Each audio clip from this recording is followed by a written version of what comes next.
karena dia takut ditinggalkan, itu yang menyebabkan kadang bisa jadi hubungan yang toksik dalam relationship atau dalam hubungan.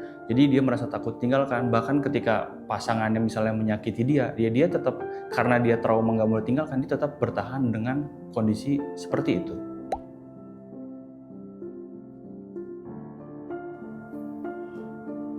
Halo sahabat Bening Psikologi, hari ini kita akan membahas tentang hal yang mungkin kita pernah rasakan, yaitu trauma ditinggalkan. Jadi trauma ditinggalkan ini berasal dari ketika kecil dia merasa tidak aman dan merasa selalu sendirian. Trauma ini seringkali berasal dari pengalaman ketika kecil, seperti ditinggalkan, merasa sendirian, atau ditinggal oleh orang-orang yang kita sayangi. Meskipun kejadian itu sudah berlalu lama, namun itu tetap meninggalkan luka batin dan itu akan berdampak ketika di masa sekarang saat dia sudah dewasa. Jadi, apa itu trauma ditinggalkan? Jadi, secara psikologis trauma ditinggalkan ini itu berasal dari ketika dia di masa kecil, dia itu merasa sendirian, pernah ditinggalkan, atau merasa tidak dicintai. Kondisi ini menimbulkan kecemasan, lalu rasa tidak percaya, dan yang paling parahnya dia merasa rendah diri dan merasa tidak dihargai. Jadi ini adalah luka batin yang membuat kita itu merasa kehilangan, merasa ditolak, dan merasa kita itu tidak dicintai lagi. Lalu selanjutnya penyebab trauma ditinggalkan.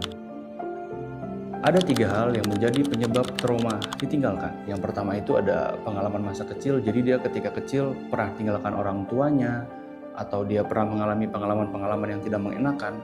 Lalu yang kedua pernah ditinggalkan, jadi pernah ditinggalkan oleh orang tua, oleh pasangan, atau oleh kekasih, sehingga itu membentuk dia menjadi memiliki trauma ditinggalkan. Lalu yang terakhir itu dia pernah mengalami penolakan, jadi dia pernah ditolak mungkin oleh keluarganya atau ditolak oleh pasangannya, dan itulah 3 penyebab yang menjadikan kita itu bisa memiliki trauma akan ditinggalkan. Dan dari pengalaman-pengalaman tersebut di masa lalu itu tidak hanya berdampak di saat itu nanti dampaknya akan terasa bahkan sampai dia pun tumbuh dewasa. Selanjutnya, tanda-tanda dan gejala kalau kita itu memiliki trauma ditinggalkan. Yang pertama, ada ketakutan dan kecemasan yang berlebihan. Jadi kalau kita merasa ditinggalkan itu benar-benar kita itu bisa yang cemas berlebihan, sampai overthinking, bahkan itu bisa sampai menyerang ke fisik, kita bisa sampai sakit. Yang kedua, ketidakstabilan emosi. Jadi karena pengalaman-pengalaman tadi itu menyebabkan emosi kita itu sangat sulit untuk dikontrol. Misalnya kita dari bahagia bisa tiba-tiba sedih. Yang ketiga yaitu ketergantungan. Karena trauma tadi, kita itu memiliki ketergantungan untuk misalnya kepada teman kita. Kalau kita kemana-mana jadinya nggak bisa pergi sendiri, dia takut ditinggalin. Dan itu yang menyebabkan ketika memiliki trauma tersebut, kita menjadi ketergantungan oleh orang lain. Yang keempat, merasa tidak berharga. Jadi dia itu merasa kalau dirinya itu tidak layak lah untuk dicintai. Dia merasa rendah diri dan itu adalah dampak dari pengalaman-pengalaman yang dia lalui di masa lalu.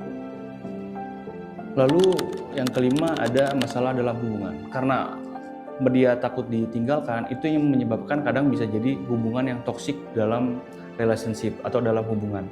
Jadi dia merasa takut tinggalkan, bahkan ketika pasangannya misalnya menyakiti dia tetap, karena dia trauma nggak mau ditinggalkan, dia tetap bertahan dengan kondisi seperti itu.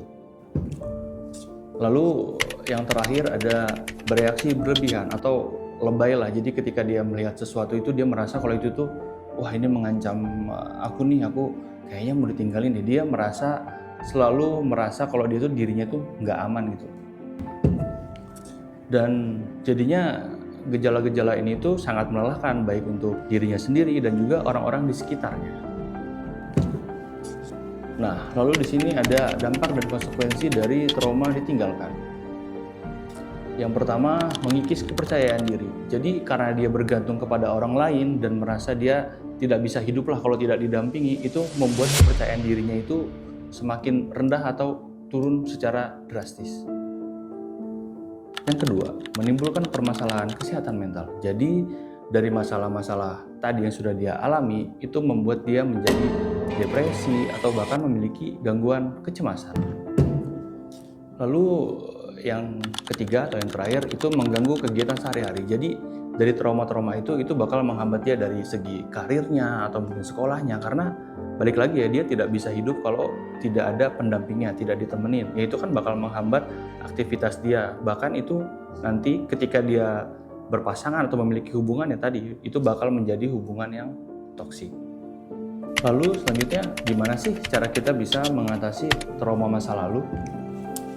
Yang pertama, mencari bantuan layanan profesional. Nah, ketika kamu memiliki permasalahan trauma-trauma seperti ini atau trauma ditinggalkan atau memiliki permasalahan lain, pastikan kamu pergi ke layanan profesional seperti bening psikologi. Jadi, di bening psikologi ini akan dibantu oleh konselor ahli, oleh terapis yang ahli terkait permasalahan yang sedang dihadapi. Yang kedua ada perawatan diri. Perawatan diri itu bisa dimulai dari kita mulai menjaga kesehatan fisik, lalu membuat diri kita itu sebisa mungkin berpikir untuk positif. Yang ketiga, kamu harus yakin dan percaya kalau kamu itu bisa pulih, bisa sembuh, bisa beraktivitas lagi, dan kamu itu memang layak untuk bahagia. Jadi sahabat bening psikologi, bisa kita simpulkan bahwa trauma ditinggalkan itu bukan hal yang sepele gitu loh. Mungkin waktu kecil hanya terjadi kejadian 1-2 kali, tapi itu justru malah jadi akar ketika dewasa.